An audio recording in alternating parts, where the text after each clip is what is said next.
역사에 대한 여러 가지 관점들이 있습니다. 우린 그것을 갖다가 역사관 혹은 사관 이렇게 부릅니다. 예를 든다면 역사주의 사관이라는 것이 있고요, 또 실증주의 사관이라는 것이 있습니다. 유물사관이라는 것도 있죠. 공산주의자들이 주장하는 유물사관. 그리고 지난 시간에 나눴던 아놀드 토인비의 문명사관, 이런 것도 있습니다. 여러분 기억하려고 애쓸 필요가 없어요. 별로 중요한 거 아니니까. 그런데 우리가 반드시 기억해야 될 중요한 것이 있습니다.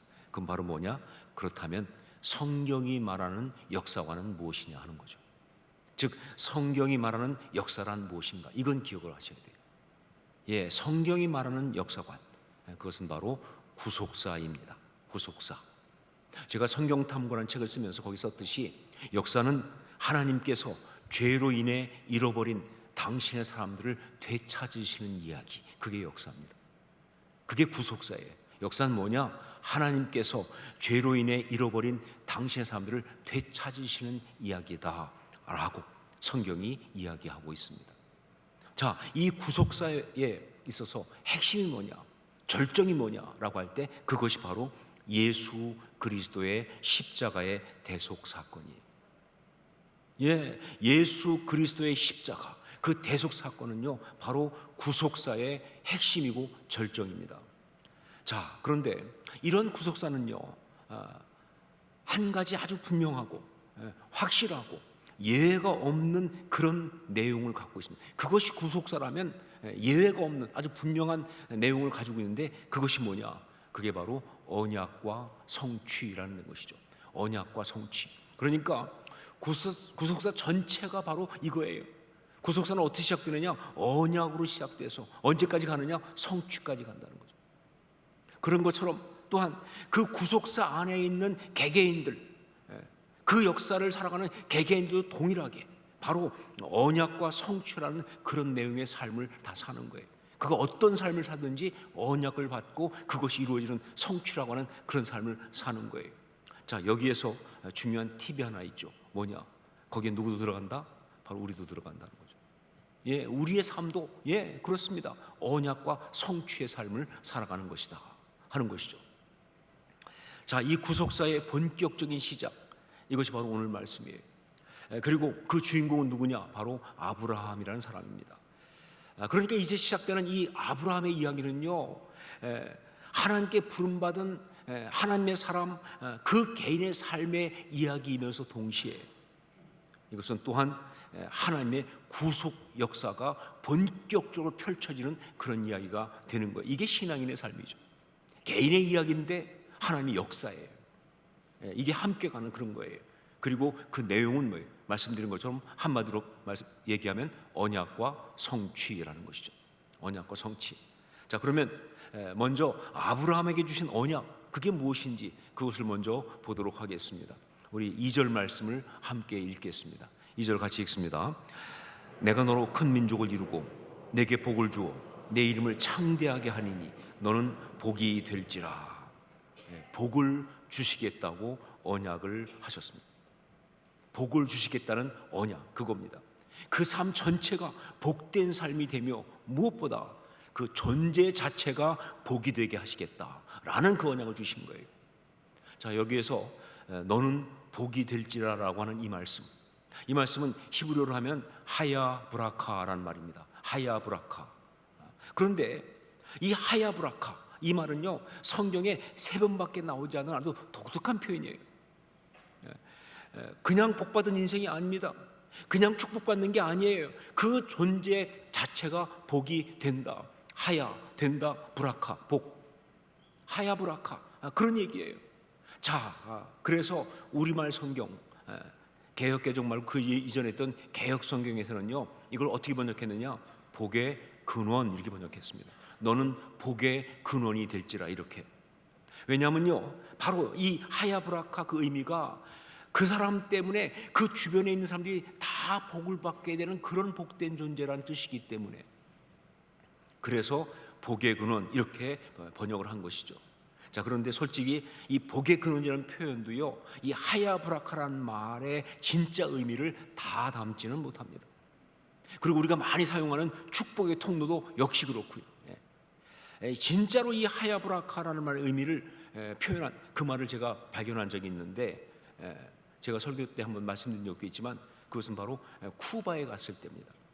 쿠바에 제가 선교 여행을 갔는데, 근데 그 쿠바에 가서 가난한 시골 어촌 마을을 갔을 때 바로 그걸 발견했어요. 그때 쿠바는요, 뭐 지금도 그렇지만 정말로 가난하더라고요. 공산화가 되면서 아예 나라 발전이 멈췄어요. 북한과 똑같아요.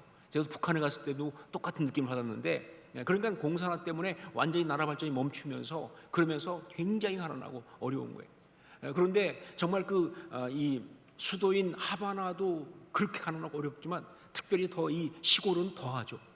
어촌 마을은 진짜 가난하고 진짜 어려운 것이 어떻게 설명할 수가 없을 정도예요. 그런데 거기에 가가지고 쭉 보는데, 그래도 거기에 뭐가 있냐면 교회가 있더라고요. 아주 창고 같은 소박한 그런 교회가 있었어요. 왜냐하면 쿠바에 그 정도의 신앙의 자료는 있거든요. 북한은 아예 없지만. 그래서 저희가 그 교회를 갔어요. 근데 가서 그 교회 이름을 보고는요, 제가 그야말로 충격을 받았어요. 그 이름이 바로 뭐냐면 벤데시도스 바라 벤데시르라고 하는 말이에요. 벤데시도스 바라 벤데시르. 지금 제가 스페니쉬를 한 겁니다. 발음은 좀 안 좋았지만, 이 벤데시도스 바라 벤데시르, 이게 영어로 번역하면 blessed to bless라는, blessed to bless. 요즘 줄여서 하는 말들 하면 B2B예요. 이게 B2B.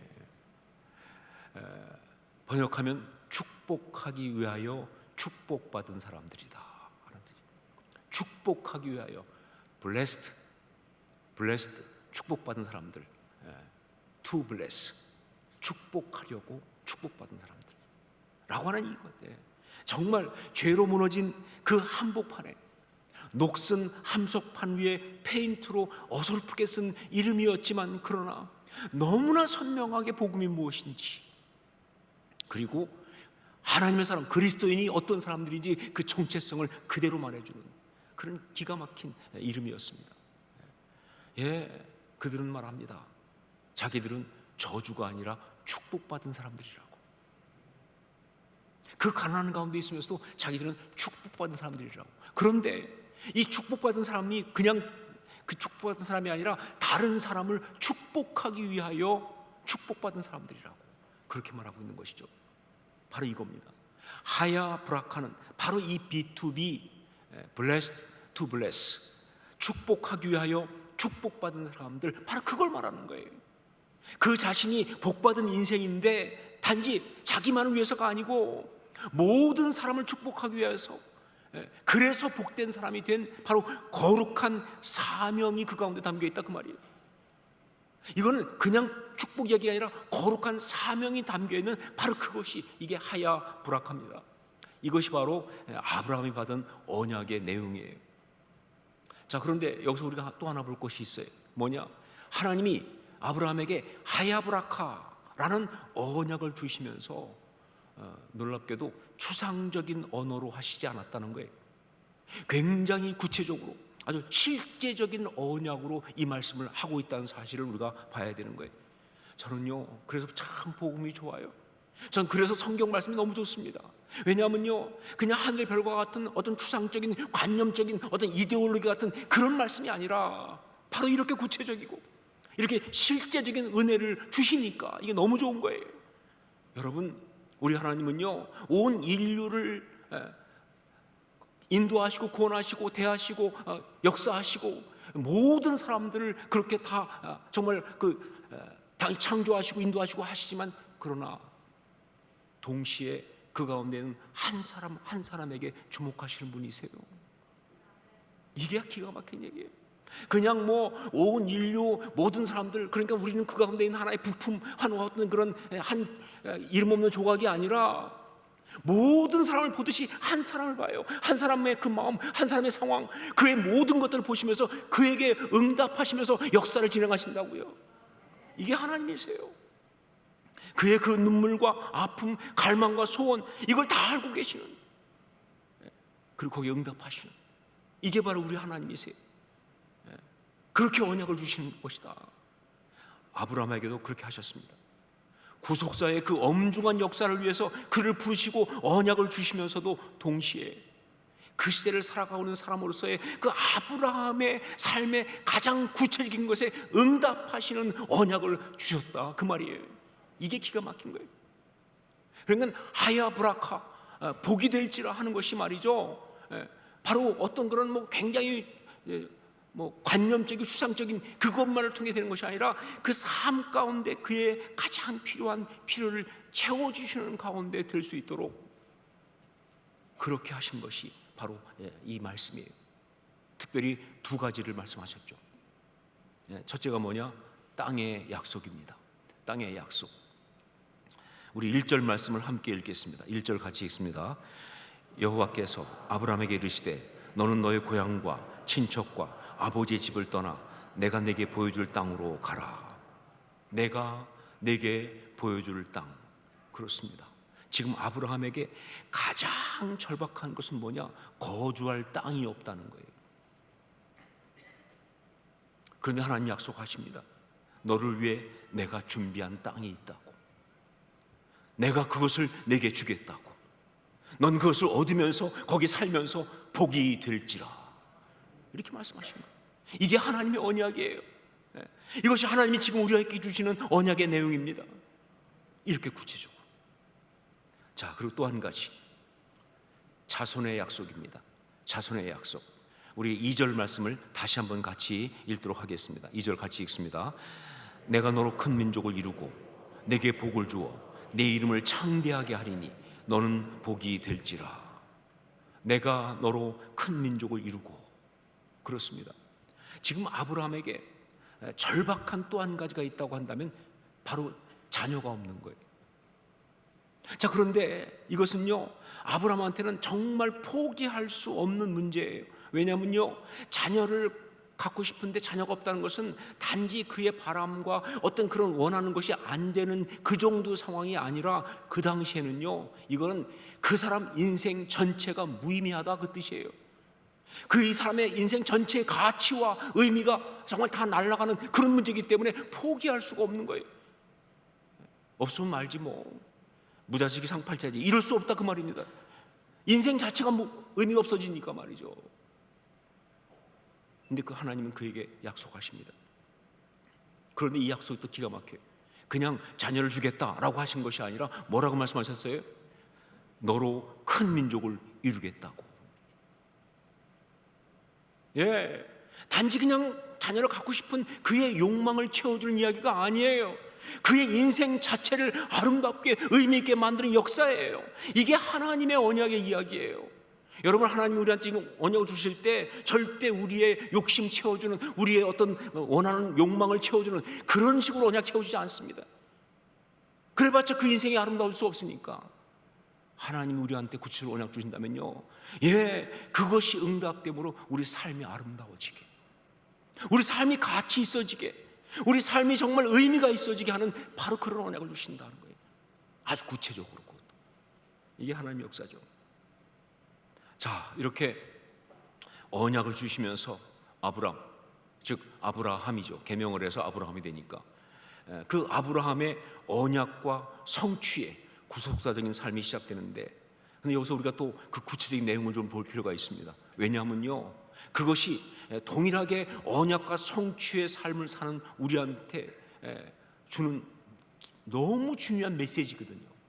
그 가운데 우리가 꼭 들어야 될 너무 중요한 메시지가 있기 때문에 이 내용을 좀 구체적으로 볼 필요가 있습니다.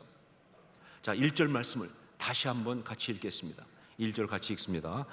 여호와께서 아브라함에게 이르시되 너는 너의 고향과 친척과 아버지의 집을 떠나 내가 내게 보여줄 땅으로 가라. 우선 여기서 우리가 먼저 볼 수 있는 게 뭐냐, 하나님이 이 말씀은요, 단지 그냥 떠나라, 어디로 가라 라고 하는 명령을 하시는 내용이 아니라는 거예요. 여기 이 말씀에 있는 우리가 첫 번째 봐야 될 중요한 어떤 메시지는 바로 뭐냐, 부르심이라는 거예요. 이게 부르심이에요. 이건 단순한 명령이 아니라 부르심이라는 거예요. 여러분, 그렇습니다. 하나님이 누군가에게 언약을 주었다고 한다면요, 그것은 바로 그의 삶을 당신의 구속의 역사 가운데로 부르셨다는 뜻이에요. 단지 그냥 그 사람 하나 잘 먹고 잘 살다가 끝나라, 그런 얘기가 아니고, 정말 하야브라카 복이 되라고, 그래서 주변 모든 사람에게 축복하면서 하나님의 나라를 이루라고 하는 바로 그런 구속업자의 그 사명자의 삶을 살도록 그렇게 부르시는 부르심이에요. 이게 첫 번째 메시지, 부르심. 자, 그렇다면 오늘 본문에서 볼 수 있는 우리에게 주어진 두 번째 중요한 메시지가 나옵니다. 그건 바로 뭐냐? 순종이라는 것이죠. 순종. 여러분, 부르심은요 무조건 순종으로 가는 거예요. 다른 옵션이 없어요. 부르심은 바로 그 다음에 순종으로 갈 수밖에 없어요. 이게 맞는 거예요. 더구나 이게 다른 말씀도 아니고 말이죠, 언약의 말씀이기 때문에, 그 언약을 이루기 위한 그런 말씀이기 때문에 우리는 그 부르심에 그대로 순종해야 되는 거예요. 제가 서울에 온누리교회 있을 때 그때 선배 목사님 중에 한 분이 있는데 그분이 부산 분이었습니다. 그런데 굉장히 아주 재미있고 특이한 분이에요. 그런데 이분이 이제 이렇게 같이 회의하다가 뭘 저희한테 막 얘기하거든요. 이렇게 하라 저렇게 하라 막 이렇게. 그런데 워낙 특이하다 보니까 황당한 이야기가 많아서 우리가 가끔 이제 후배들이 그거 안 됩니다, 목사님 그렇게 하시면 안 되죠, 틀렸습니다, 이렇게 이제 얘기를 하거든요. 그러면 그때마다 경상도 사투리로 늘 하시는 말씀이 있어요. 뭐라고 그러냐면 지적에는 회개, 말씀에는 순종이야. 어디서 토를 달아. 이 경상도 사투리 잘 안 돼요, 생각보다. 좀 연습을 했는데도. 하여간 이런 식이에요. 지적에는 회개, 회개도 아니에요, 회개. 말씀에는 순종밖에 없어. 어디서 토를 달아. 웃자고 하는 말씀이죠. 그런데 그 말씀은 맞는 말이죠. 웃자고 하는 얘기지만 그렇죠. 그게 그 목사님 말씀이 아니라 주님의 말씀이라면 지적하시면 회개해야죠. 딴소리 있어요. 지적하시면 회개해야지. 그리고 주께서 말씀하시면 순종해야죠. 그렇습니다. 부르심의 말씀에는요 순종밖에 없습니다. 그런데 이게 그렇게 쉽진 않아요. 이게 쉽진 않아요. 보십시오.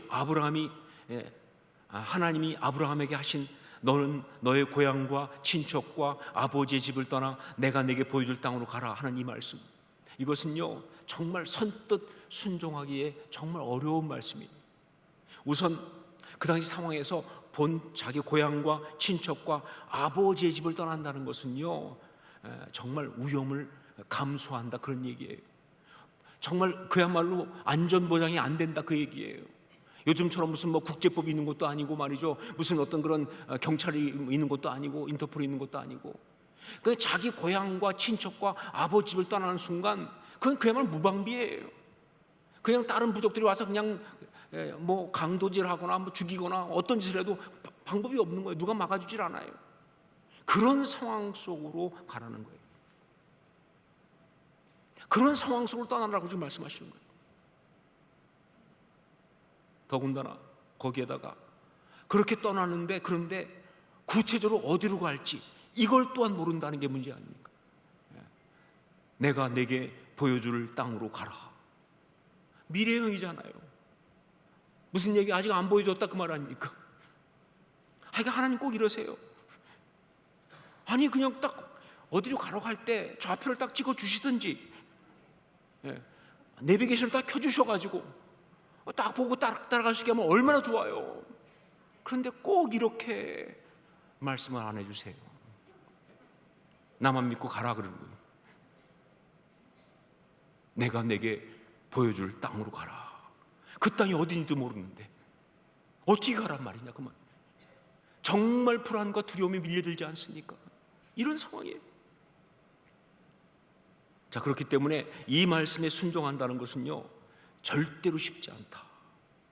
하지만 이 말씀이 다른 말씀이 아니고 바로 언약을 주시는 것이기에, 그리고 언약의 삶을 향한 부르심이기에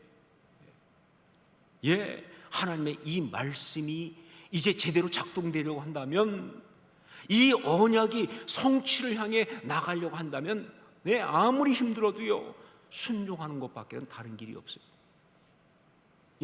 이해가 되지 않고 아무리 정말 두려움이 밀고 들어오고 현실적으로 힘들어도 감정적으로 힘들어도 순종하는 것밖에 없어요. 그 부르심에 순종해야 역사가 일어난다 그 말입니다. 그래요. 순종해야 역사가 일어나는 거예요. 순종해야 비로소 하나님 주신 그 언약이 성취를 향해 진도가 나가는 거예요. 그러니까 순종밖에 없죠. 여러분, 아브라함의 위대한 것은요 그가 언약을 받았다는 것 때문이 아닙니다. 아브라함이 믿음의 조상이라고 말하는 것은요 그가 최초로 하나님의 언약을 받은 사람이기 때문에 그러는 것이 절대로 아니에요.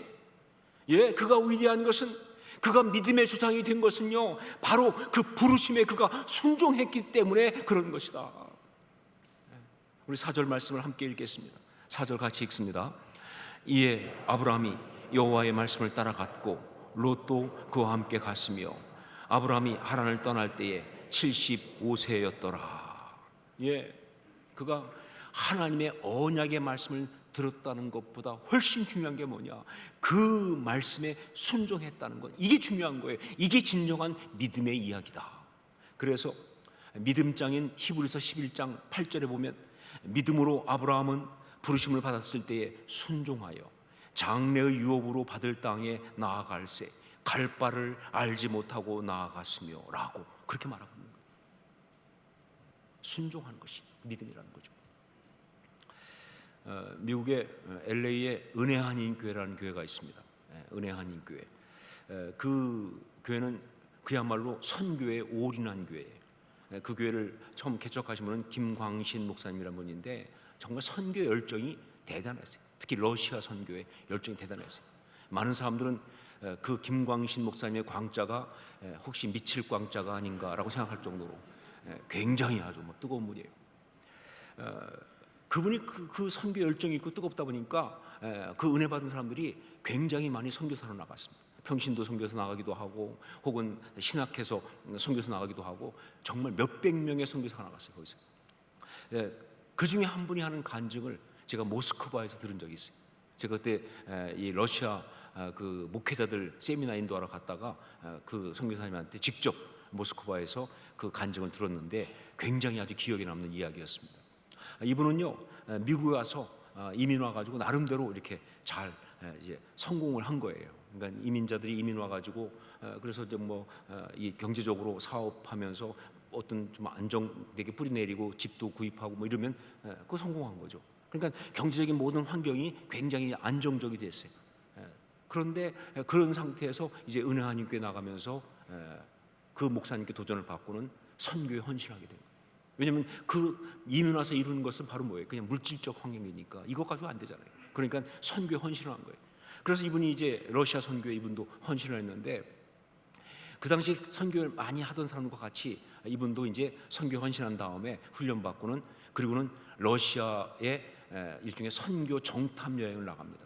왜냐하면 러시아에 그냥 무조건 갈 수가 없으니까 어느 지역을 가서 어떤 사역을 할 것인지 주로 교회 개척 사역이지만 지역을 알아야 되니까 그래서 러시아를 간 거예요. 가가지고 거기 이미 있었던 선교사님들과 함께 다니면서 여러 걸 보면서 기도하는 가운데 성령께서 그분의 마음에 주신 땅은 러시아가 아니라 중앙아시아였어요. 카자흐스탄이라고 하는 중앙아시아 땅을 주신 거예요. 지금이야 카자흐스탄이 우리가 익숙하지만 30년 전에는요 진짜 낯선 곳이거든요. 여러 가지 환경도 어렵고.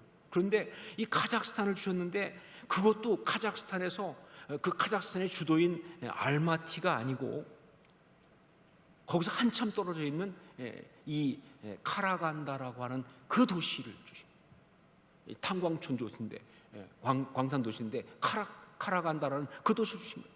처음에는요 이분이 거절한 거예요. 성령님이 감동 주시지만 아니 못 갑니다. 특별히 그 부인 선교사님은요 너무 힘들었어요. 왜냐하면 미국에서 아주 안락한 환경 속에 있는데 선교지 러시아도 힘든데 그것도 아니라 중앙아시아고 그것도 이 소도시까지 가니까 도저히 감당이 안 되는 거예요. 그래서 두 사람이 이제 성령 앞에 엎드려 기도하기 시작한 거예요. 그런데 기도하는 가운데 성령께서 이렇게 물으시더래요. 문득 그 도시 이름이 뭐냐라고. 그 도시 이름이 그러니까 그곳 발음으로 하면은 뭐냐면 가라간다예요. 그러니까 영어로 표현하면 가라간다지만 그 도시 그쪽 발음으로 하면 가라간다예요. 그래서 가라간다라고 말하는 순간 깨달은 거예요. 그때 성령의 음성이 들려오더라는 거예요. 가라 그러면 가는 거지. 무슨 딴 소리가 많으냐. 가라 그러면 간다지. 뭔 다른 소리가 많냐. 그래가지고 꼼짝없이 헌신하고 가라간다 가서 가라간다 은혜교회를 개척하고 선교를 사역을 잘 하시다가 고생도 많이 했지만 그때는 모스크바 신학교에 학장으로 와 있어서 저한테 그런 간증을 해주셨어요. 결국 이 가라간다는요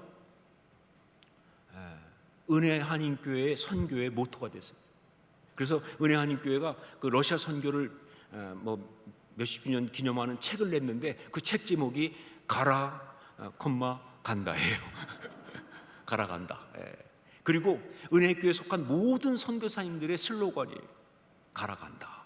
가라 그러시면 간다. 근데 여러분 이게 선교사들의 슬로건이겠습니까? 그들만의 슬로건인가요? 아니죠. 이 가라간다는요 사실은 모든 신앙인들의 모토고 슬로건이에요. 솔직히 좀 반말인 것이 좀 걸리긴 하지만 주님이 가라 그러면 뭐예요? 우리는 어떻게 해야 돼요? 간다 그래야 되는 거예요. 절대로 그게 무슨 반항하는 거 아니에요. 정말 기쁨으로 가라 그러시면 간다. 가라 간다. 이게 신앙의 이야기예요. 이게 진짜 신앙의 이야기예요. 아브라함은 바로 그렇게 순종했습니다. 그러면서 언약과 성취의 그 아름다운 믿음의 사람의 삶을 살기 시작한 것이죠. 여러분은 어떤 언약을 받으셨습니까? 복음의 언약을 받으면서 이제 구체적인 삶의 언약을 받으셨을 텐데 어떤 언약을 받으셨습니까? 아마 각자 다 다르겠죠. 또 상황에 따라 언약의 이야기가 계속 바뀔 수도 있습니다. 그러나 중요한 게 뭐냐? 없을 수는 없다는 거예요. 반드시 있다는 것입니다. 신앙인이라고 한다면, 신앙생활을 하고 있다고 한다면 그 언약이 없을 수는 없는 거예요. 만일 없다고 한다면요, 우리가 잊어버린 겁니다. 우리가 그냥 무시한 거예요. 놔버린 거예요. 그러면 신앙이 흔들린 거예요. 그건 신앙이 아니에요. 그것이 무엇인지를 분명히 다시 한번 이 시간 확인받을 수 있기를 주의 이름으로 축원합니다. 그래야 돼요. 그리고 여러분 아실 것이 있어요. 바로 우리를 향한 그 부르심, 언약. 그것이 가정이든, 그것이 직장이든, 그것이 교회든, 그것이 사역이든, 그것이 이 어려운 시간을 견뎌내는 그것이든, 새로운 일을 향한 도전이든, 어쨌든 무엇이든 그 언약은 또한 뭐다? 부르심이다. 하나님의 사람의 삶을 살라고 하는 부르심이에요. 그러므로 거기에는 뭐밖에 없어요? 순종밖에 없습니다. 거기에 순종함으로 언약과 성취의 이 귀하고 아름다운 삶을 살아가실 수 있기를 다시 한번 주의 이름으로 축원합니다. 기도하겠습니다.